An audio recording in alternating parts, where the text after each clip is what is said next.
Varicose நோய்க்கு அதிநவீன laser முறையில் 45 நிமிடத்தில் சிகிச்சை. தையலோ தழும்போய் இருக்காது. அதே நாளில் டிஸ்சார்ஜ். சிகிச்சை பெற வருவோருக்கு 3000 ரூபாய் மதிப்புள்ள அல்ட்ராசவுண்ட் டாப்லர் பரிசோதனை முற்றிலும் இலவசம். Genesis varicose vein center, Chennai Porur, Coimbatore RS-புரம். Contact 9677790367.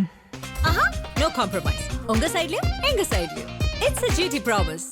GT Holidays, South India's #1 travel brand. சேலத்துல தாவேகாவினுடைய மாவட்ட நிர்வாகிகள் கூட்டம், இன்றைக்கு விஜய் அவங்களுடைய நிர்வாகிகள் கூட்டம், மக்கள் சந்திப்பு இருந்தது. ஒரு 5000 பேருக்கு தான் அனுமதி கொடுக்கப்பட்டு அந்த கூட்டம் நடந்து முடிந்திருக்கிறது.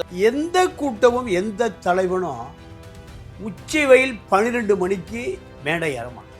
நான் இவ்வளவு ஆண்டு காலம் அனுபவத்தில் 12 மணிக்கு, அதுவும் மாவட்ட நிர்வாகிகள் கூட்டம், மாவட்ட நிர்வாகிகளை உச்சி வெயில் சந்திக்கிற ஒரே கட்சி விஜய் கட்சி தான்.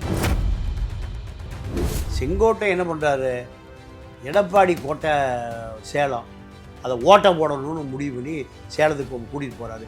ஈரோடு கூட்டிகிட்டு போனதாரு செங்கோட்டை. இப்போ நீங்கள் சேலத்தில் கூட்டம் போட்டு நீங்கள் எடப்பாடியை நீங்கள் உங்களுக்கு வீரியமாக எதிர்த்திருந்தீங்கன்னா சேலத்தில் நீங்கள் உண்மையாகவே ஆம்பல். இவர் என்னன்றாரு, திமுகவா தாவேகாவா, வேற யாரும் இடையில யாருமே இல்லைன்றாரு. பிஜேபியை பற்றி வாயை திறக்குது இல்லையா, பேசுனா மறுபடியும் டெல்லிக்கு போக வேண்டியது வரும்னு அவருக்கு தெரியும். மறுபடியும் டெல்லிக்கு போ, டெல்லி எதை சொல்லுகிறதோ அதான் செஞ்சுட்டு இருக்காரு. டெல்லிக்கு தொடர்புல சொல்லவே முடியாது இவருக்கு இருக்கு. ஆமா நீங்க அமித்ஷாவை அவ்வளவு சாதாரணமாக நீங்க முடிவு பண்ணிடாதீங்க. அமித்ஷா RSSம் அவ்வளவு சாமானியமா தமிழ்நாட்டு அரசியல் விட்டுறாரு. 234 தொகுதி பொறுப்பாளர்கிட்ட 234 கோடி வாங்கியிருக்கு. உங்களோட எம்எல்ஏ சீட்டுக்கு ரெக்கமெண்டேஷன் பண்ணணும்னா எனக்கு 50 லட்சம் கொடுக்கணும். யாரு? குஷி. ஆக மொத்தம் ஒரு 300-400 கோடி ரூபாய் இந்த விளையாண்டு இருக்கிற கட்சி இது. விஜய்க்கு சம்பளம் 200 கோடி ரூபாய் வாங்குற தலைவன் ஒரு பந்தல் போடுவது எங்க? முதல் கூட்டம் விக்கிரவாடியிலிருந்து இப்படிதான் நடக்குது. இதெல்லாம் விஜய்க்கு எதிர்த்து செயல் போய் கொண்டிருக்கிறது என்பதை நீங்க முழுமையாக எப்ப தெரியும்? எலெக்ஷன் ரிசல்ட் வரும்போது.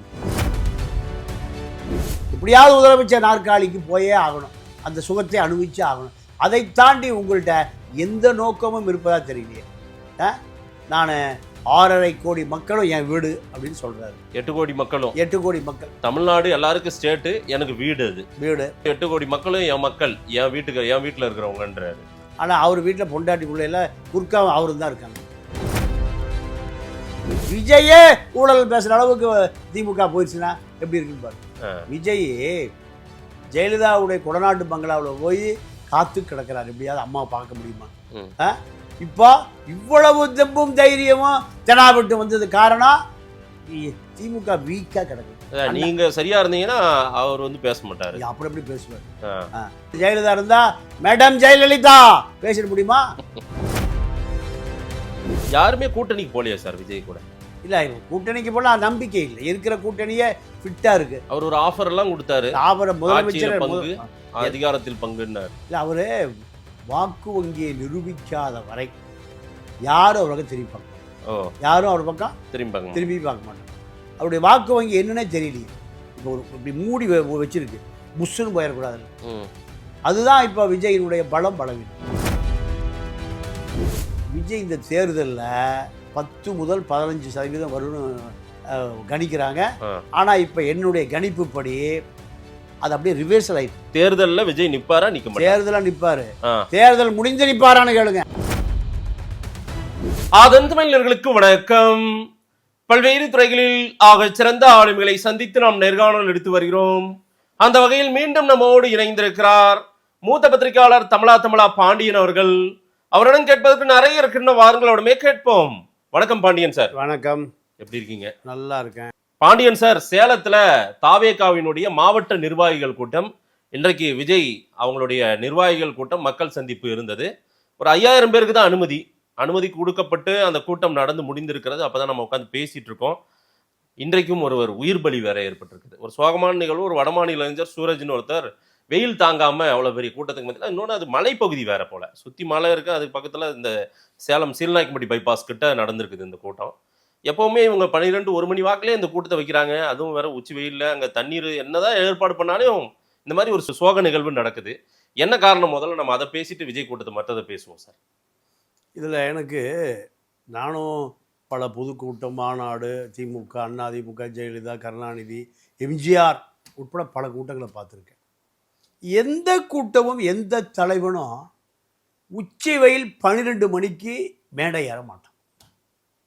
நான் இவ்வளவு ஆண்டு காலம் அனுபவத்தில் 12 மணிக்கு, அதுவும் மாவட்ட நிர்வாகிகள் கூட்டமாக, மாவட்ட நிர்வாகிகளை உச்சி வெயில் சந்திக்கிற ஒரே கட்சி விஜய் கட்சி தான்.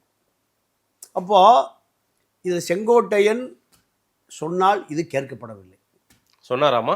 இல்லை, சொல்லியிருந்தாலும் கேட்கப்பட்டிருந்தால் இந்த 12 மணிக்கு கூட்டம் நடந்திருக்காது. அப்போ செங்கோட்டையனும் இதில் தலையிடவில்லை. இல்லை சார், அவருக்கான நேரமே போலீஸ்கிட்ட எவ்வளோ அனுமதினா 12 to 3 தான் வாங்கியிருக்காங்க. அவங்க அதுக்குள்ளே முடிக்கணும்ல. இல்லை, இந்த 12 to 3 அரசியல் அனுபவமே இல்லாத ஒருவர் இதை வாங்கப்பட்ட நேரம். ரெகுலராக இதை கொடுத்துட்டே தானே இருக்காங்க அவங்களுக்கு. இல்லை, அவங்க கொடுக்குறாங்க. இதை உச்சி அதாவது நடுராத்திரி 12 to 3 கேட்பதும் இதுவும் ஒன்று தான். அப்போ இந்த அனுமதி கேட்ட ஆளுக்கு அறிவு இருக்கா, அரசியல் தெரியுமான்னு மட்டும் சொல்லுங்கள். நீங்கள் இரவு 12 மணி 3 மணிக்கு அனுமதி வாங்குவதும், பகல் 12 மணி 3 மணி அனுமதி வாங்குவதும் ஒன்று தான். ராத்திரியில் எல்லாம் எவனும் இருக்க மாட்டான். உச்சி வெயிலில் இருந்தால் செத்து போயிடுவான். இந்த அடிப்படை அறிவு கூட இல்லாத நபர்கள் தான் விஜயை சுற்றி இருக்கிறார்கள் என்பது தான் ஒரு உதாரணம் போகுது. ரெண்டாவது, மாவட்ட நிர்வாகிகளை உலகத்திலேயே உச்சி வெயில் 12 மணிக்கு சந்திக்கிற ஒரே ஆள் விஜய் தான். மாவட்ட நிர்வாகிகளை ஒரு 5000 பேர் 4000 பேர் கூடுகிற திருமண மண்டபத்தில் மாவட்ட நிர்வாகிகள் பேச சொல்லி அவருடைய கருத்து கேட்டு ஒவ்வொரு, இப்போ 89 மாவட்டம் அதிமுக வச்சிருக்கு. 89 மாவட்டத்திலையும் ஒரு மாவட்டத்துக்கு 100 பேர் வருவான். மாவட்டத்தில் யார் யார் வருவானா, மாவட்ட செயலாளர், தலைவர், துணைத் தலைவர், துணை செயலாளர், ஒன்றிய செயலாளர், நகர செயலாளர், பகுதி இப்படி எல்லாம் வருவான். ஒரு 100 பேர். 89 அதிமுகவினுடைய மாவட்ட செயலாளர் 89 to 100 ஒரு 8000 பேர் வருவான். இது பொதுக்குழு, செயற்குழு, இதெல்லாம் எங்கே நடக்கும்? கல்யாண மண்டபத்தில் நடக்கும். சரி, உச்சி வெயிலில் அதாவது நீர்ச்சத்து வறண்டு மாவட்ட செயலாளர் மயக்கம் செத்து போயிடுவோம். மாவட்ட செயலாளர் கார்லேயே உட்காந்துட்டு, ஏசி கார்லேயே உட்காந்து கேட்டுட்டு இருப்பானே தவிர, நான் சொல்லி இப்போ இந்த மாவட்ட நிர்வாகிகள் 89 மாவட்ட செயலாளர், தலைவர் இந்த உச்சி வெயிலில் இருக்கவே மாட்டானுங்க. இது அப்பாவி மக்கள் 5000 பேரை திரட்டி கொண்டு வந்து, நீங்கள் அதில் ஒரு வடமாநில இளைஞன் ஒருத்தர் இறந்தே போயிட்டான்.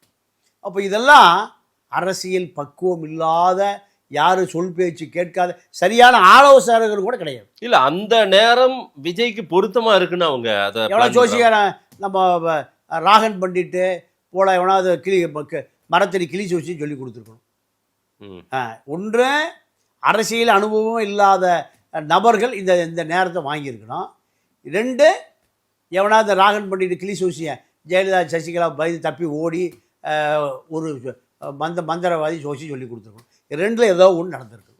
இல்லைன்னா அந்த 12 to 3 யாருமே வரமாட்டாங்க சார், யாரும் கூட நடத்த மாட்டாங்க. சரி, அப்போ இதிலிருந்து நமக்கு என்ன தெரியுதுன்னா, அரசியல் தெரிந்தவர்களுடைய ஆலோசனை பெறப்படவும் இல்லை, அரசியல் தெரிந்தவர்களோடு ஆலோசனை கேட்கவும் இல்லை. 2 விஷயம்தான் நமக்கு தெரியும். ஒரு பந்தல் ஏற்பாடு அல்லது ஒதுங்கி நிற்பதற்கு அங்கங்க சாமினார் மாதிரி போட்டிருந்தா, அந்த மாதிரி எந்த ஒரு முன்னேற்பாடுகளும் பெருசா அங்க செய்ய எப்பவுமே இல்லையே. இந்த கூடுதல் மட்டும், சேலம் கூடுதல் மட்டும் இல்லை சார். போலீஸாவது அறிவுறுத்தணும் இல்லை இவங்களுக்கு. போலீஸா கொடை கொண்டி கொடுக்கணும். சார் நீங்க பேசுறீங்க சார், இதுக்கு இல்லை சார், உங்க கூட்டம் ஏகப்பட்ட சிக்கலை கொடுக்குது. இல்லை, போலீஸில் பந்தலா போட்டு கொடுப்பான் டிஜிபி ஆஃபீஸில் இருந்து, இல்லை சமையலா போட்டு கொடுப்பாங்களா? ஏங்க, ஒரு ஆள்கிட்ட 1 கோடி ரூபா நிதி வாங்கியிருக்காங்க சார். 234 தொகுதி பொறுப்பாளர்கிட்ட 234 கோடி வாங்கியிருக்கு. உன்னோட எம்எல்ஏ சீட்டுக்கு ரெக்கமெண்டேஷன் பண்ணணும்னா எனக்கு 50 லட்சம் கொடுக்கணும். யாரு? குஷி. ஆக மொத்தம் ஒரு 300-400 கோடி ரூபா இந்த விளையாண்டுருக்கிற கட்சி இது. விஜய்க்கு சம்பளம் 200 கோடி ரூபா வாங்குற தலைவன் ஒரு பந்தல் போடுவது எங்க? முதல் கூட்டம் விக்கிரவாடியிலேருந்து இப்படி தான் நடக்குது. டாய்லெட் தண்ணி போய் குடிச்சிட்டு போனானே. இப்போ நான் அடித்து சொல்கிறேன், இதெல்லாம் விஜய்க்கு எதிர் திசையில் போய் கொண்டு இருக்கிறது என்பதை நீங்கள் முழுமையாக எப்போ தெரியும்? எலெக்ஷன் ரிசல்ட் வரும்போது தெரியும். படித்த இளைஞர்கள், விஜய் மீது ஈர்ப்பா வந்தவன் அத்தனை பேரும் இப்போ எங்கே எப்படி போயிட்டு இருக்கான்? இவன் தேற மாட்டான், இந்த ஆளு தேற மாட்டார் அப்படின்னு விஜய் விட்டு விலகி போயிட்டு இருக்கான். என்னுடைய அனுமானத்தை நான் சொல்றேன். என்ன காரணம்னா நீங்க தான் பெருங்கூட்டம் விஜய் பக்கம் போயினுக்குது அப்படின்னு. ஆமா ஆமா ஆமா. இப்போ நிமிடத்துக்கு நிமிடம் நாளுக்கு நாள் மாறிக்கொண்டே இருக்கு. என்ன கூட ஒரு எனக்கு தெரிந்த ஒரு அரசியல் தலைவர்கிட்ட போய் என்னங்க இவர் விஜய் ஸ்டாண்ட் எடுத்துட்டாருன்னு சொல்லி அவர் எனக்கு கேட்டார். என்னுடைய வெல்விஷர், என் மீது அன்பு செலுத்தக்கூடிய ஒரு அரசியல் கட்சி தலைவர் என்கிட்ட கேட்டார். என்ன அப்படின்னாரு. அப்போ நான் சொன்னேன், எனக்கு எது தகவலாக வருகிறதோ, எது செய்தியாக சக பத்திரிகை நண்பர்கள், ஊடக நண்பர்கள் அவர்கள் எதை சொல்லுகிறார்களோ அது அப்படியே கூட்டி குறைச்செல்லாம் இல்லை. நான் திமுக ஐடிவிக்கு வேலை செய்யல, அண்ணா திமுக ஐடிவிக்கு வேலை செய்யல, பாஜக ஐடிவிக்கு வேலை செய்யல, எந்த ஐடிவிக்கு வேலை செய்யல. நான் செய்யறது மக்களுடைய ஐடிவி, மக்களுடைய ஐடிவி வேலை செய்யல. அப்போ இது போன்ற செய்திகள் இப்போ விஜய்க்கு ஆரோக்கியமா இல்லை, விஜய்க்கு ஆரோக்கியமா இல்லை. சரி, இது ஜான் ஆரோக்கியசாமியா ஆலோசனை சொல்றாரானா? அப்படி ஆலோசனை சொல்லி இருந்தா இது உச்சி வெயில அந்த கூட்டம் நடந்திருக்கு, வாய்ப்பே இல்லை. அப்ப இவர் யார் கட்டுப்பாட்டில் இல்லை, எவனோ ஜோசிய மரத்தடி ஜோசிய கட்டுப்பாட்டில் இருக்கிறார் என்பதை நம்ம தெரிஞ்சு கொள்ள முடியுது. இந்த கூட்டத்தை பொறுத்தவரையில் அவர் சொல்றாரு, நான் உங்களுக்கு எந்த பிரச்சனையா இருந்தாலும் முதல் படை வீரனா, முதல் பாதுகாவலனா வந்து வரிசையில் நிற்பேன். உங்களுக்கு ஒரு பிரச்சனைனா எந்த எல்லைக்கும் போயிட்டு நான் போராடுவேன் அப்படின்றாரு. இப்படி எல்லாம் அவர் செஞ்சுட்டு இருக்காரான்றது ஒரு பெரிய கொஸ்டின் மார்க். அதாவது இப்போ அரசியல்ல தமிழ்நாட்டில் மட்டும்தான் இந்த கூத்து பூராமே நடக்குது. இப்போ எந்த கூத்துனா, விஜயை திமுகவோ அண்ணா திமுகவோ கூர்மைப்படுத்தி பேசினா விஜய் எக்ஸ்போஸ் ஆயிடுவார். எனக்கு தெரிஞ்சு ஒரு யூடியூபர் அடிக்கிற அடியை கூட திமுக அண்ணா திமுக ஐடிவிக்கு அடிக்கிறது இல்லை. ஒரு யூடியூபர் அவர் இப்போ உட்கார்ந்து இன்ச்சு பை இன்ச்சா எதை போட்டுட்டு இருப்பாரு, விஜயுடைய பேச்சை எடுத்துட்டு இருக்காரு. இப்போ எடுத்து அதுக்கு பதில் சொல்வதற்கு தயாராகிட்டு இருக்காரு. இப்போ இது போன்ற செயல்கள் நீங்கள் விஜயை பெரிய அளவில் எக்ஸ்போஸ் பண்ணுது. திமுக ஐடிவிங் பண்ணல, அண்ணா திமுக ஐடிவிங் பண்ணல, ஏன் அவங்க பக்கம் இவர் பாஞ்சிருவாருன்னு அவர்களே பயப்படுறான். திமுக விஜயை எதிர்ப்பதே இல்லை சார், அண்ணா திமுக எதிர்ப்பதே இல்லை, விஜய் பாஜகவை எதிர்ப்பதே இல்லை. எப்படி? இதுதான். அப்போ அரசியல் இன்னும் கூர்மைப்படுத்தப்படவில்லை. அரசியல் எப்படி கூர்மைப்படுத்துறோம்னா, கூர்மையானவர்கள் தான் அரசியலை கூர்மைப்படுத்த முடியும். இங்கெல்லாம் முனை மழுங்கிய ஆட்கள் திமுக அண்ணா திமுக பாஜக எல்லாமே முனை, சீமான் உட்பட எல்லாமே முனை மழுங்கிய ஆட்கள். எந்த எல்லைக்கும் போய் போராடுவேன்றாரு, மக்களுக்காக போராடுறாரா? அதாவது காஷ்மீர் எல்லைக்கு போயிடுவார், இல்லை பாகிஸ்தான் சார். அதை பார்த்து அப்படியே அசலாக அந்த பேப்பரில் எழுதி, அந்த பேப்பர் ஒட்டி கிளிப்பு போட்டு பார்த்து ஒட்டியிருக்கேன். அப்படியே எழுதி கொடுத்த வசனத்தை அப்படியே பேசுகிறார். அதை தூக்கி காதில் விட்டுட்டு பேசினா தான் அரசியல். இப்போ சினிமா வசனம் தான். நம்ம கொக்கோ கோலா கம்பெனிக்கு பாட்டு பாடினார்ல நம்ம ஜான் ஆரோக்கியசாமி தான் அப்பவும் கொக்கோ கோலா கம்பெனியுடைய பிராண்டிங் அம்பாசிடர், சீஃப் அவர் தான், branding master. Coca Cola brown கலருடா, எங்கள் அக்கா பொண்ணு அதே கலருடா. இப்போ இதுதான் எனக்கு மேடையில் சிரிக்கிற வேதனையோடு சொல்கிறேன். 5000 மக்கள் போய் அங்கே காத்து கிடக்கிறான். அந்த 5000 மக்களுக்கு ஒவ்வொருத்தருக்கும் ஒரு வழி இருக்குது, ஒவ்வொருத்தருக்கும் ஒரு பிரச்சனை இருக்குது. திமுக கொடுத்த 5000 ரூபாயில் அவருடைய வாழ்க்கை முடிவுக்கு வந்துடுமா? திமுக கொடுத்த 5000 ரூபாயில் அவருடைய வாழ்க்கை வழிகாட்டப்படுமா சார்? பள்ளிக்கூடத்து குழந்தை இன்னும் சோதி சட்டியோடு பள்ளிக்கூடத்துக்கு போகுது, ஈயத்தட்டோடு பள்ளிக்கூடம் போகுது. அதை பற்றி யாராவது ஸ்டாலின் நினைக்கிறாரா? இல்லை. போய் பாருங்கள் மக்கள் எப்படி. கோயம்பேடு பஸ் ஸ்டாண்டில் 2000 பேர் ராத்திரி வந்து படுத்து கிடக்கிறான், படுக்க இடம் இல்லாமல் 2000 பேர் படுத்து கிடக்கிறான்.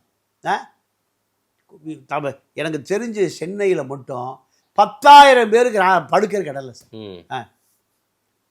கேளம்பாக்கத்தில் ஒரு 2000 பேர் படுத்து கிடக்கிறான், கோயம்பேட்டில் ஒரு 2000 பேர் படுத்து கிடக்கிறான், எக்மூரில் 1000 பேர் படுத்து கிடக்கிறான், சென்ட்ரல் ஸ்டேஷனில் நைட்டில் படுத்துட்டு காலையில் வச்சு வேலைக்கு போகிறான், அப்படி ஒரு 2000 பேர் இருக்கான். இப்படி ஃப்ராட்வே பஸ் ஸ்டாண்டு எங்கே நீங்கள் கேமரா எடுத்துகிட்டு போய் பாருங்கள். 10,000 பேர் சென்னை நகரத்தில் படுப்பதற்கு இடமின்றி, வாழ்வதற்கு இடமின்றி, அவனுக்கு குழந்தை குட்டி பொண்டாட்டி பிள்ளைகளை கற்பனை பண்ணிப்பாரு. அப்போது இதை பற்றி யோசிப்பதற்கு எந்த கட்சியுமே தயாராக இல்லை. அப்போ எதை பற்றி, எந்த எல்லைக்கு வர்றீங்கன்னா என்ன எல்லைக்கு போகிறீங்க நீங்கள்? எப்படியாவது முதலமைச்சர் நாற்காலிக்கு போயே ஆகணும், அந்த சுகத்தை அனுபவிச்சே ஆகணும். அதை தாண்டி உங்கள்கிட்ட எந்த நோக்கமும் இருப்பதா தெரியலையே. நான் 6.5 கோடி மக்களும் என் வீடு அப்படின்னு சொல்றாரு. 8 கோடி மக்களும் 8 கோடி மக்கள் தமிழ்நாடு எல்லாருக்கும் ஸ்டேட்டு, எனக்கு வீடு. அது வீடு 8 கோடி வீடும் 8 கோடி மக்களும் என் மக்கள், என் வீட்டில் இருக்கிறவங்கன்றாரு. ஆனால் அவர் வீட்டில் பொண்டாட்டி பிள்ளையில குறுக்கா அவரு தான் இருக்காங்க. பனையூர் வீட்டில் குறுக்கா அவரை பாதுகாப்பதற்கு அவர். அப்போ பொண்டாட்டி புள்ள அப்பா ஆத்தா அந்த பனையூர் வீட்டு இல்லையே. ஒரு நாளாக யாராவது பார்த்துருக்கானா? நீங்கள் 10 வருஷம் முந்தி நடந்த ஒரு கதை. சாப்பாடு கொடுத்துருக்கான், சமையல்காரர் கொடுத்துருக்காரு, அதில் ஒரு முடி கிடந்திருக்கு. அவர் அடின்னு அடிச்சு உதச்சு காலில் மிதிச்சு விரட்டி விட்டார். 10 வருஷமாக வேலை கிடைக்காம அலைஞ்சு தெரியுதான். ஏன்னா விஜய் வீட்லேயே நீ அடி வாங்கிட்டு வந்துட்டியா, அப்போ எனக்கு எப்படி சமைச்சு போடுவேன்? இதை பிடி செல்வகுமார் சொல்லி 10 வருஷம் கழிச்சு இன்னொருத்தர் வயிற்று ஆப்ரேஷன் பண்ணி போட்டால் கூட படுத்து கிடக்கிறார். நான் விஜய்க்காக போஸ்ட் விட்டேன், தள்ளி விட்டினேன், விஜய் வீட்லேயே படுத்து கிடந்தேன். இப்போ நான் குழந்தை ஊட்டி பொண்டாட்டிக்குள்ளே பசி பஞ்சம் பட்டினி வேலை செய்ய முடியல, ஆப்ரேஷன் அந்த படத்தோடு போட்டிருக்கார்.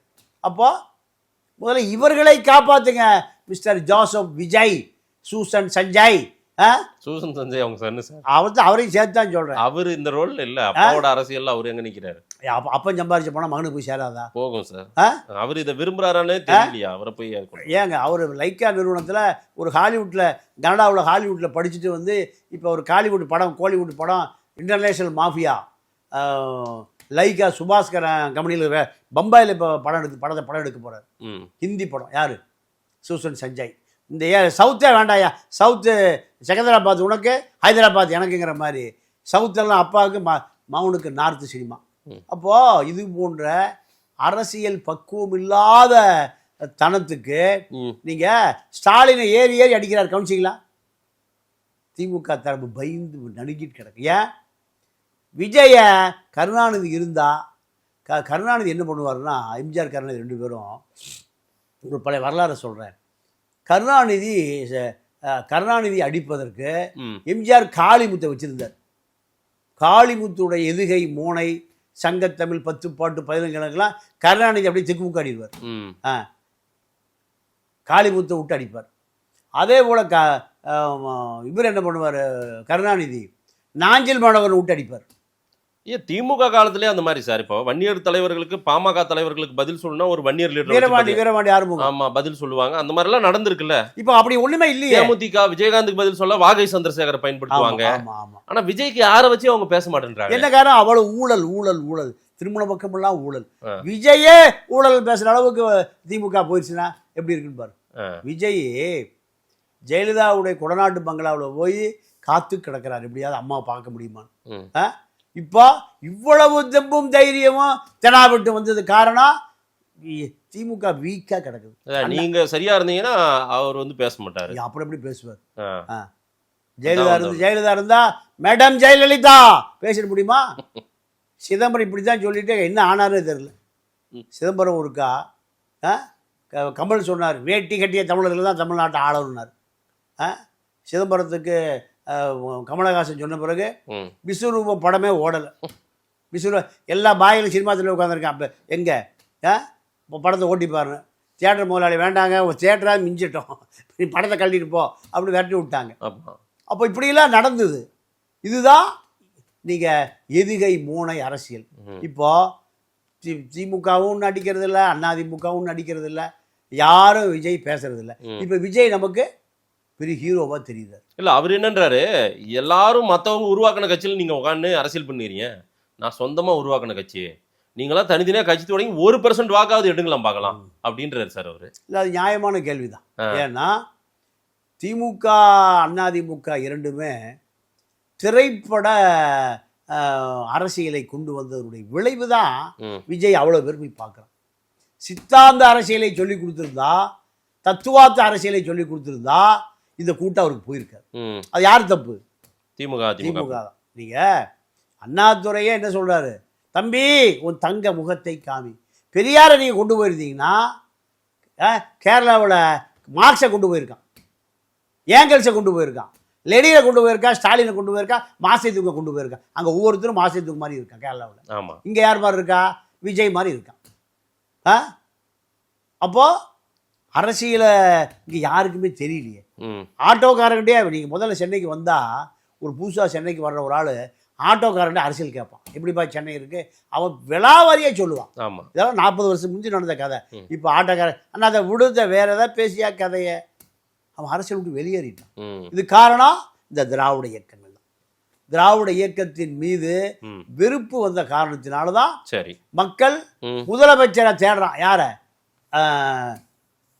விஜய. விஜய் நீங்கள் மம்தா பானர்ஜி இந்த எஸ்ஐஆருக்கு எதிராக, சிறுபான்மை முஸ்லீம்களுக்கு எதிராக பாஜக செய்கிற அரசியலை எடுத்து அந்த எங்கே போகுது? கோர்ட்டுக்கே போறாங்க. சுப்ரீம் கோர்ட்டுக்கு போகுது. ஆமா சுப்ரீம் கோர்ட்டில் போய் அவங்களே வாதிடுறாங்க. அவங்கள நீங்கள் இப்படி இந்த கூத்தெல்லாம் தமிழ்நாடு கேள்விப்பட்டிருக்கீங்களா? நடக்குமா?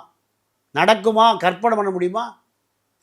சினிமா வசனம் போயிட்டு பயந்து நடுங்கி உடுங்கி கட் அவுட்ரு மாத்தினால பிடி செல்வகுமார் ஒருக்கா கமலா தியேட்டர் வழியே வந்திருக்காரு. விஜய் படம் ரிலீஸ் படம் மேலே கட் அவுட். எப்போவும் கமலா தியேட்டரில் 3 நாள் படம் ஓடும், 4-5 கட் அவுட் இல்லை. ஆமா அப்போது அது மேலே இருந்திருக்கு அது கட் அவுட்ரு. வந்து பார்த்துருக்காரு. நைட்டாக அதை அவுத்துட்டு இந்த ஒரு கல் கண்ணாடியை மேலே ஏற்றிட்டு அதை கீழே கண்ணாடி பண்ணி உடச்சி விட்டான். கீழே கிடக்கு. யார் இது? விஜய் படம்.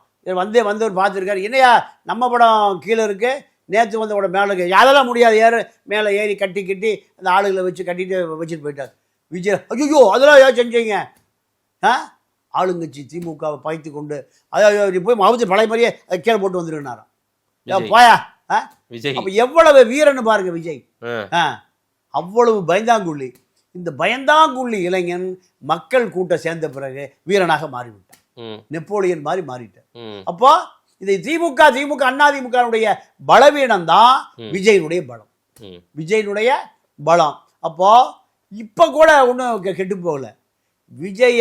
விஜயுடைய ஒரு 15 ஆண்டு கால அவருடைய திரைப்பட வாழ்க்கையை தோண்டி அடித்தால விஜய் நாளைக்கு எக்ஸ்போஸ். விஜய் வச்சு படம் தயாரித்த 10 பேர் சூசைட் பண்ணி செத்து போயிட்டான். அந்த பட்டியலை மக்கள்கிட்ட கொண்டு போனால விஜயுடைய அரசியல் முடிஞ்சு போகும். இந்த அரசியல் விஜய் வரக்கூடாது என்பதற்காக இல்லை. சரி, இது போன்ற தகுதியற்ற நபர்கள் எல்லாம் அரசியல் என்பது ஒரு புனிதமானது. இல்லை சார், 50 வருஷம் 70 வருஷ கட்சிகளோடலாம் நான் போட்டிடுறேன், உங்களுக்கு இருக்கிற அனுபவம் என்ன இருக்குன்னு கேட்குறீங்க. உங்களுக்கு என்ன ஊழல் பண்ணுறதும் மக்களை ஏற்றி பிழைக்கிறதும் லஞ்சம் வாங்குறதும் தான் உங்களுடைய அனுபவம், எனக்கு அப்படி ஒரு அனுபவம் கிடையாது அப்படின்னு அவர் சொல்றாரு. இல்லை இது மக்களுக்கு நியாயமாக படுது இல்லை. அப்புறம் ஏன் நீங்கள் விஜய் வேணான்றீங்க? ஏன் விஜய் வேணான்றீங்க? விஜயை ஏன் வேண்டாங்கிறோம்னா, விஜய் வந்தால் இதை விட ஊழலாக போயிடும். அதுதான். இல்லை, விஜய் தான் நான் சம்பாதிக்க வரல அரசியலுக்குன்றாரு. சம்பாதிக்க வராமல் மக்கள் சேவைனா இத்தனை ஆண்டு காலம் நீ செய்த மக்கள் சேவை சொல்லியா? இந்த அதிகாரத்தை கொடுங்க பண்ணுறேன்றாரு. இல்லை, அதிகாரம் எல்லாரும் தான். விஷயமா அதிகாரம் கேட்குறாரு எல்லாருமே. நீங்கள் நம்ம அண்ணன் வேல்முருகன் அதிகாரம் கேட்குறாரு, திருமாவளவன் அதிகாரம் கேட்குறாரு, எல்லாம் அதிகாரம் கேட்குறாங்கல்ல. இவர்கள்ட்ட கொடுக்குற அதிகாரத்தை விட அவர்கள் சிறப்பாக அரசியல் பண்ணுவாங்க, ஆட்சி செய்வாங்க. இப்போ திருமாவளவன் வேல்முருகனும் நீங்கள் ஏதாவது ஊழல் சொல்லிட முடியுமா? இல்லை. கொதிச்சு போயிருக்காரு திருமாவளவன், கொதிச்சு போயிருக்காரு, வேல்முருகன் கொதிச்சு போயிருக்காரு. இந்த அரசியல் இப்படி நாசமா போச்சாடா, இதுல போய் சட்டசபை இல்லாம உட்காரணுமா? யார் வேல்முருகன் சொல்றாரு. விஜய் கட்சி எம்எல்ஏவும் நானும் பக்கத்துல உட்காந்துருக்கணுமா? என்னுடைய அரசியல் எத்தனை ஆண்டு கால போராட்டம், முந்திரி காடுங்க வன்னி காடுங்க, எத்தனை ஆண்டு கால போராட்டம். இப்போ எலெக்ஷன் நிற்கலான்னு போய் கேட்டால் திமுக 2000 கொடுக்குறான், அதிமுக 1000 கொடுக்குறான். நீ இப்போ எவ்வளோ கொடுக்க போற? யார் கேட்குறான்? மக்கள் கேட்குறேன். இவனை போய் நான் எலெக்ஷன் நிற்கணுமா? போராடி நான் இப்போ பண்ருட்டியில் காலேஜ் கொண்டு வந்திருக்கேன், விவசாய பண்ண கொண்டு பல போராட்டங்கள் நடத்தியிருக்கேன். என்எல்சி போராட்டம் இன்னும் போராடிட்டு இருக்கேன். இப்போ என்னுடைய தியாகத்தை மதிக்காம விஜய் பின்னாடி போறான். அங்கேயே போய் எனக்கு அரசியலே வேண்டாம். நான் தேர்தலையே நிக்கல.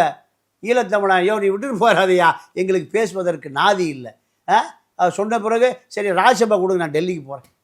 டெல்லியில் போய் ஈழத்தமிழர்களுக்கான அரசியலை மீதி காலத்திலே செய்யலாம்னு நினைக்கிறேன். இப்படி ஒரு விரக்தி நிலைக்கு வந்துட்டார். யாரு?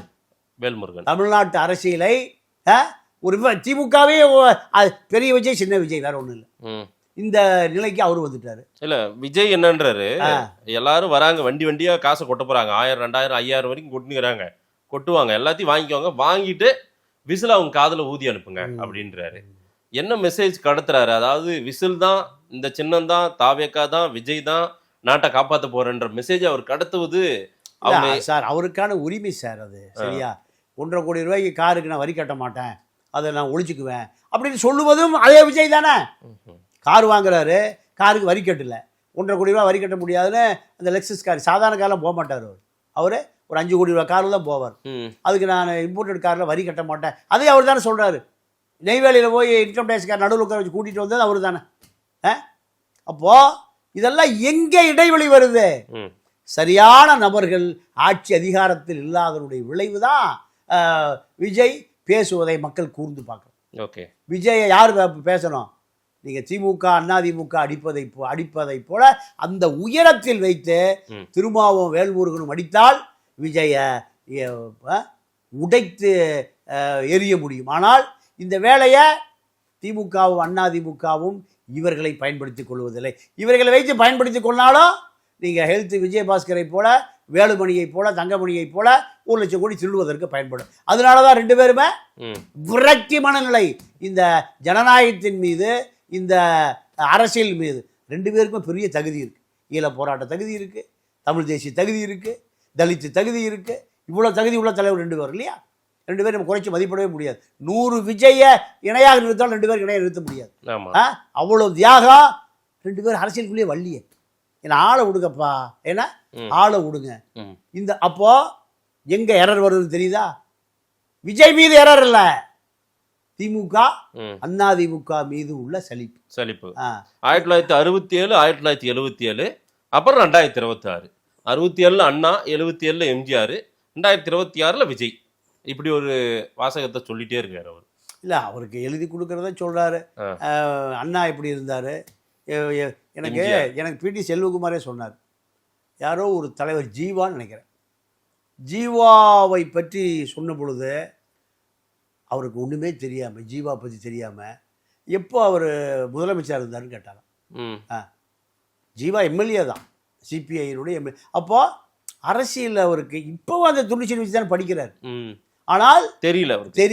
ஆனால் தேவை இருக்கு. திமுக அதிமுக மாற்றாக ஒரு தேவை இருக்கு. அந்த தேவை யார்கிட்ட இருக்கு? மக்கள்கிட்ட இருக்கு. அதுதான் விஜய்க்கு பலமா இருக்கு. இதய கனின்றாரு. எம்ஜிஆர் தான் இதய கனி. படம் இவரு கொய்யாக்கனி. அப்போ அதாவதுங்க, இங்க அரசியலே தெரியாமல் ஒரு கூட்டத்தை இந்த திராவிட இயக்கங்கள் உருவாக்கி வச்சிருக்கு. அது அவருக்கு ஒரு பெரிய அறுவடை பிளாட்ஃபார்ம். இந்த கூட்டம் தேர்தல் காலத்தில் இந்த மாதிரி கூட்டம்லாம் போடுறாரு. ஒரு நாள் முழுவதும் அவர் ஒட்டுமொத்தமாக ஆக்கிரமித்துக் கொள்கிறார். சேலத்தின் பல பகுதிகள் இன்னைக்கு ஸ்தம்பிக்கப்பட்டதாகவே பார்க்கப்படுகிறது. இது எல்லாமே அவருக்கு நாளைக்கு வாக்குகளாக அறுவடையாக வாய்ப்பு இருக்குல்ல? இல்லைங்க, அதாவது இந்த கூட்டத்தினால ஓட்டு கூடாது, குறையாது. செங்கோட்டை என்ன பண்ணுறாரு?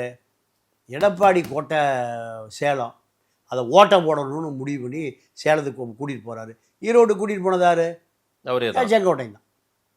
இப்போ நீங்கள் சேலத்தில் கூட்டம் போட்டு நீங்கள் எடப்பாடியை நீங்கள் உங்களுக்கு வீரியமாக எதிர்த்திருந்தீங்கன்னா சேலத்தில் நீங்கள் உண்மையாகவே ஆம்பளம். ஏன்னா சேலம் என்பது நீங்கள் எடப்பாடி சேலத்துக்கு செய்திருக்கிற நிறைய சேவைகள் அந்த கொங்கு சமூக மக்கள் வாராது வந்த மாமணியாக எடப்பாடியை மக்கள் நினைக்கிறாங்க. அங்கே இந்த செங்கோட்டையன், வீணா போன செங்கோட்டையன் கொண்டு போய் அங்கே கூட்டத்தை போட்டால் அதை உடைச்சிட முடியுமா? உடைக்க முடியாது. செங்கோட்டையனுக்கு அடையாளமே அதுதான். ஆமாம், கொங்கு அடையாளம் தான் செங்கோட்டையனுக்கு. அப்போது கொங்குவை காலி பண்ணுவதற்கு ஒரு கொங்குவே முயற்சி பண்ணால் அந்த மக்கள் இன்னும் என்ன முடிவு பண்ணுவான்? அறிவாளி மக்கள் என்னங்க முடிவு பண்ணுவான்? செங்கோட்டையத்துக்கு ஓரமாக போட்டுருவான். செங்கோட்டையன் முதலமைச்சராக முடியுமா? முடியாது. விஜய் முதலமைச்சரானா கொங்கு பிரதிநிதியாக சொல்ல முடியுமா? அப்போ இது ஒவ்வொருத்தருக்கும் உள்ள மண் பாசம், ஒவ்வொருத்தருக்கும் உள்ள அந்த மண் வாசனை. அப்போ செங்கோட்டையினுடைய அழுத்தத்தின் காரணமாக தான் ஈரோட்டுக்கு அடுத்து இப்போ எங்க சேலம். நீங்கள் ஒரு கூட்டத்துக்கு 50 லட்ச ரூபா பணம் கட்ட சொல்கிறாங்க. எந்த மாவட்ட செயலாளரும் அதுக்கு தயாராக இல்லை. 50 லட்ச ரூபா பணம் கட்டின பிறகு தான் சேதாரம், அரசுக்கு ஏற்படுகிற சேதாரங்களை நாங்கள் கிளைம் பண்ணணும். கோர்ட்டு சொல்லிடுச்சு. எந்த மாவட்ட செயலாளரும் அதுக்கு தயாராக இல்லை.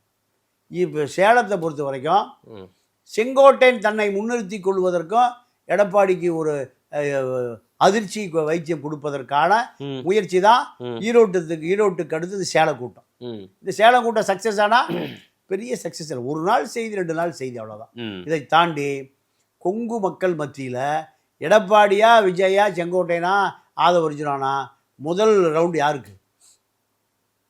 எடப்பாடிக்கு தான். ஆஹா. அதுதான் அவர் அங்க அக்ரெசிவா சேலத்துக்கு வந்துட்டா எடப்பாடியை பேசியிருக்கணும்.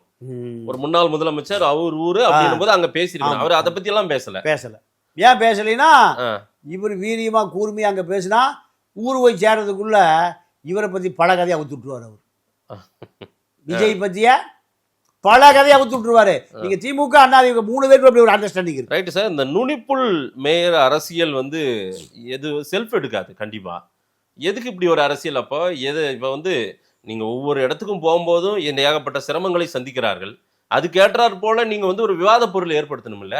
ஆனாலும் விஜய் என்றால் எது பேசினாலும் விவாதம்ன்ற மாதிரி ஒண்ணுமே கிடையாது. அவர் பேசுறதுல இன்னைக்கு ஒண்ணுமே கிடையாது. இதை எப்படி நம்ம வச்சுக்கிட்டு ஒரு அரசியல்ல வந்து மேம்பட்டு வந்துருவாரு? இவர் என்னன்றாரு? திமுகவா தாவேக்காவா? வேற யாரும் இடையில யாருமே இல்லைன்றாரு. மற்றவங்க யாருமே இல்லையா களத்துல, இவர் மட்டும் தான் களத்துல இருக்காராம். சரி, இப்போ இவர் சொல்றாருல பிஜேபியை பத்தி வாயை திறக்குது இல்லையா? சொல்லுங்க, யார் யாருக்கு போட்டின்றாரு? இப்ப யாருக்கான தேர்தல்? சட்டமன்ற தேர்தல், இப்ப நாடாளுமன்ற தேர்தலாம் நடக்குது. நான் ஏன் அவங்கள பேசணும்னு கேட்கறாரு. இன்னைக்கே பேசியிருக்காரு, அது சொல்றாரு. பார்த்த அப்போ பேசுனா மறுபடியும் டெல்லிக்கு போக வேண்டி வரும்னு அவருக்கு தெரியும். மறுபடியும் டெல்லிக்கு இப்போ டெல்லி எதை சொல்லுகிறதோ அதான் செஞ்சுட்டு இருக்காரு. டெல்லிக்கு தொடர்புல சொல்லவே முடியாது இவருக்கு இருக்கா? ஆமா. நீங்க அமித்ஷாவை அவ்வளவு சாதாரணமா நீங்க முடிவு பண்ணிடாதீங்க. அமித்ஷா RSSம் அவ்வளவு சாமானியமா தமிழ்நாட்டு அரசியல் விட்டுறாது. இவர் ஒன்றும் அமித்ஷாவும் RSS ஆளோ இல்லையே. ஆளு சார், நீங்க நம்ம எல்லாம் பேசுறதெல்லாம் அரசியல் இல்லை சார். இதுக்கு மேல ஒரு அரசியல் இருக்கு சார். அது மக்களுக்கு தெரியாது. மக்களுக்கு தெரியாது. ஒரே ஆள் நீங்க 100 கோடி பேருடைய தலைவிதியை மாற்றுகிற அரசியல் அவர்களுக்கு சொந்தமானதுதான். RSSக்கு சொந்தமானதுதான். அப்ப அந்த அரசியல் எல்லாம் சராசரி மக்களுக்கு தெரியாது. இல்ல சார், விஜய் அரசியல் கொள்கை எதிரி பிஜேபி சார். அவர் கடுமையா எதிர்க்கிறாரு.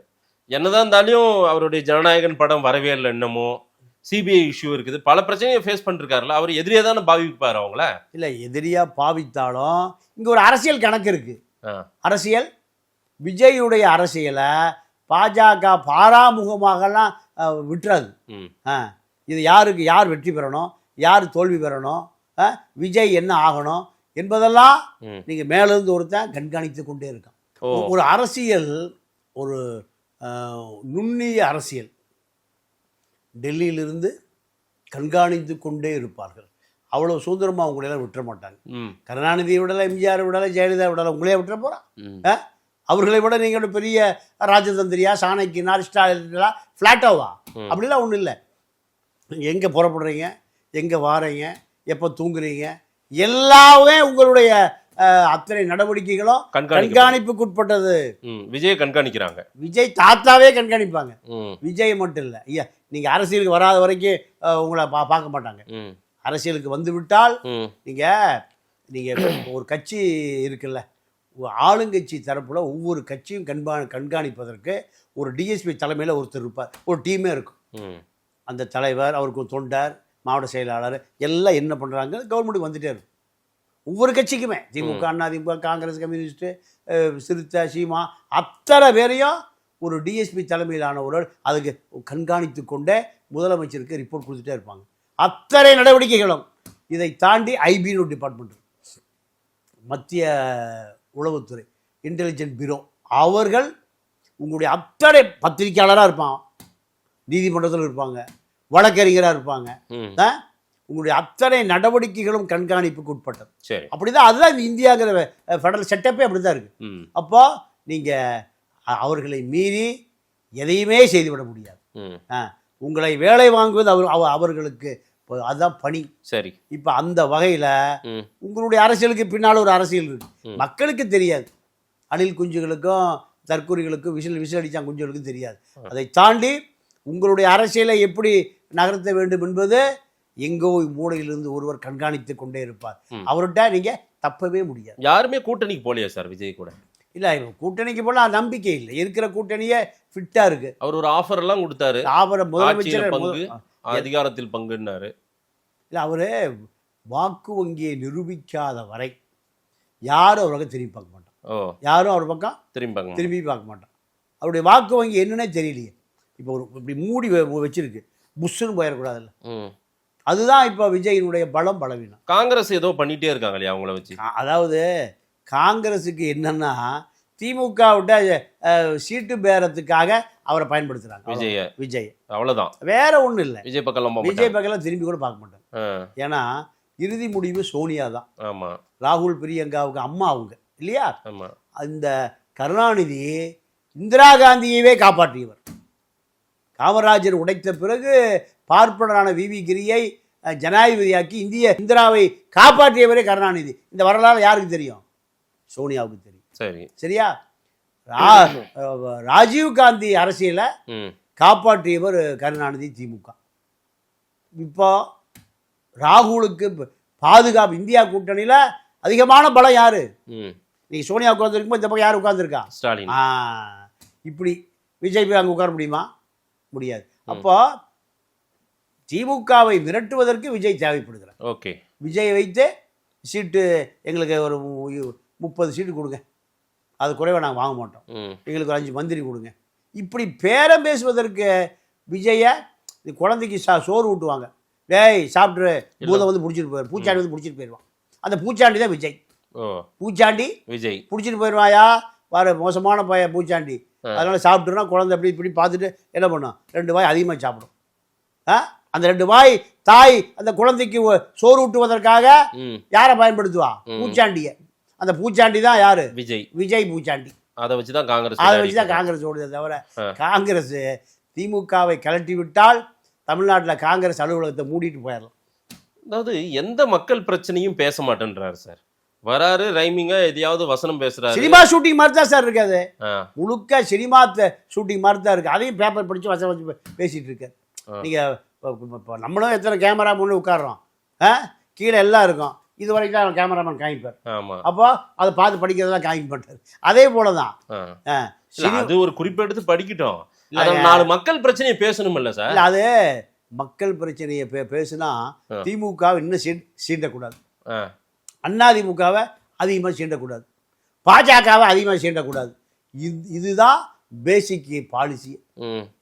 அதாவது இவர் ஒரு பார்டர் போட்டுக்கிட்டு அதுக்கு ஏற்ற மாதிரி வேலை செய்யணும். இதுவே போதும், இதுக்கே முதலமைச்சர் ஆயிடலாம் அப்படின்ற. இதை விட வேகமா பேசுற பிரதமர் ஆயிடலாம்.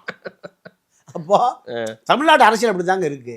இன்னைக்கு 5000 கொடுத்துட்டா மக்களுக்கு. 5000 கொடுத்த பிறகு மக்கள் சந்தோஷமா இருக்கான். ஒரு 50 ஆண்டு காலம் கூவத்தில் தேனாரும் பாலாரும் ஓடு மோந்து குடிச்சுக்கலான்னு 5000 வந்த பிறகு அவன் நேரம் டாஸ்மார்க்கில் பரியாட கூட்டமா. நான் அந்த வழியாக தான் வந்தேன். அதுக்காக ஆனால் சந்தோஷமா இருக்காங்க மக்கள். தான் 5000 முடிய வரைக்கும் சந்தோஷமா இருப்பான். 5000 முடிய வரைக்கும் முடிஞ்ச பிறகு மறுபடியும் ஏதாவது பணம் வருமானு பார்ப்போம். இப்படித்தான் இந்த திமுக மக்களை வைத்திருக்கு. ஆனா இவரு பணம் எல்லாம் கொடுக்க மாட்டேன் நான் ஓட்டுக்குன்றாரு. ஆமா. ஏன் கொடுக்க மாட்டாருன்னா அவர்கிட்ட இல்லையா, அப்ப பணமே இல்லை. பணம் இல்லாமே தன்னை முதலமைச்சர் ஆக்கிடுவாங்க. பணம் இல்லாமலே தன்னை முதலமைச்சர். அவருக்கு தெரியுங்க விஜய்க்கு என்னன்னா, விஜய் சொல்லி கொடுத்தவங்க பூராம இங்க திமுக அதிமுக அரசியல் லஞ்ச லாவணிய ஊழல் அரசியல் தான். இப்போ விஜயே சொல்றாரு, என்ன யாருடைய ஆட்சி தரங்கிறாரு? காமராஜர் ஆட்சி, கக்கன் ஆட்சி, எம்ஜிஆர் ஆட்சி. ஏன் கருணாநிதி ஆட்சி, ஸ்டாலின் ஆட்சிலாம் தரமாட்டாரா? இல்லை. ஏங்க கருணாநிதி ஆட்சி தரமாட்டீங்களா?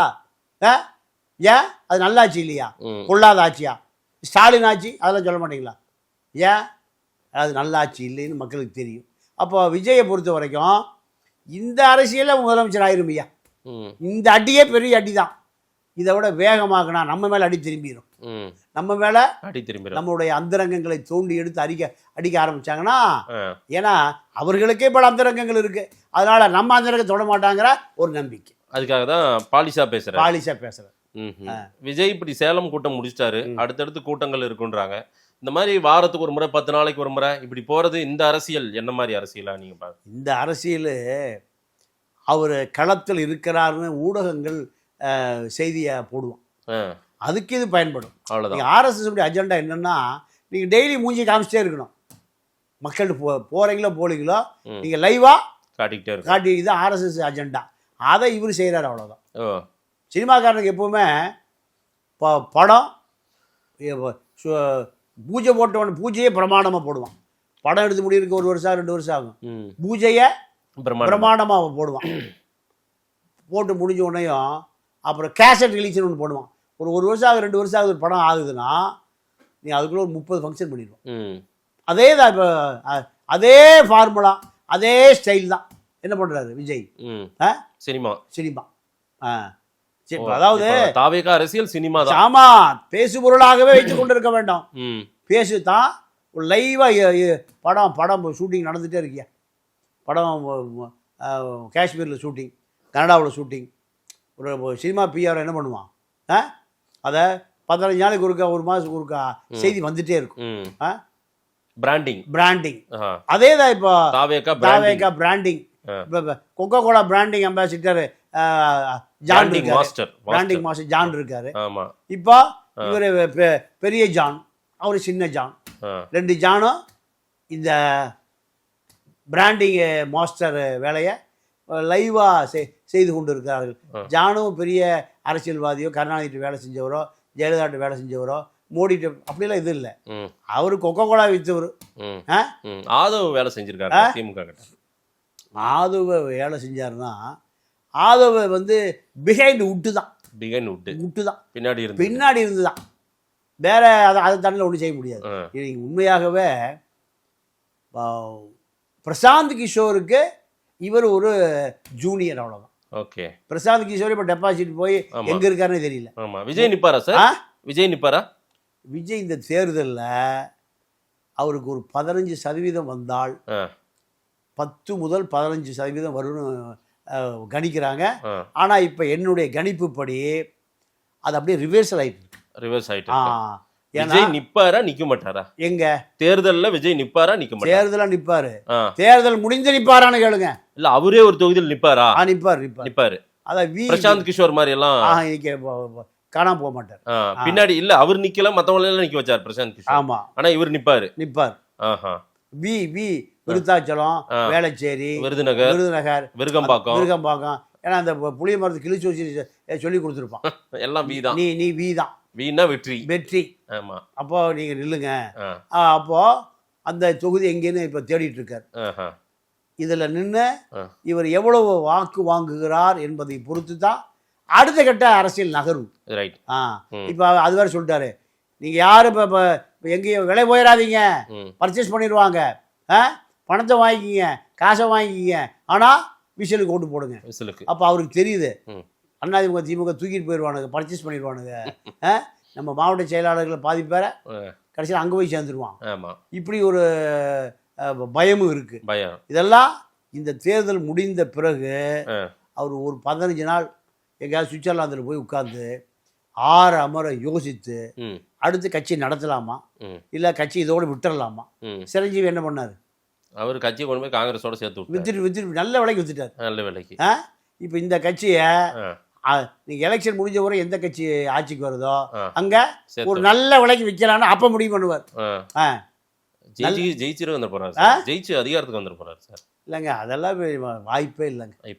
அதாவது அத்தைக்கு மீசை முளைத்தால் முளைக்கும், விஜய் ஆட்சிக்கே வர முடியாது.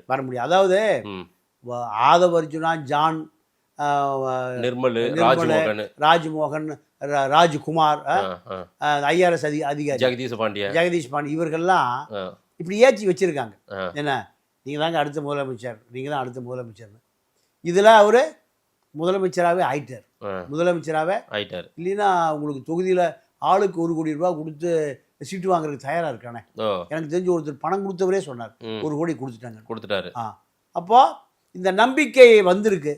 இந்த நம்பிக்கை அறுவடை ஆகுமா ஆகாதா என்பது 26 தேர்தல் முடிவு தான் நமக்கு ஒரு பெரிய பாடத்தை கொடுக்கும். நிறைய விஷயங்கள் சார் நீங்க சொல்லியிருக்கீங்க. மக்கள் என்ன சொல்றாங்கன்னு பார்க்கலாம். நேரம் கொடுத்து பேசியமைக்கு நன்றி பாண்டியன் சார். நன்றி, வணக்கம்.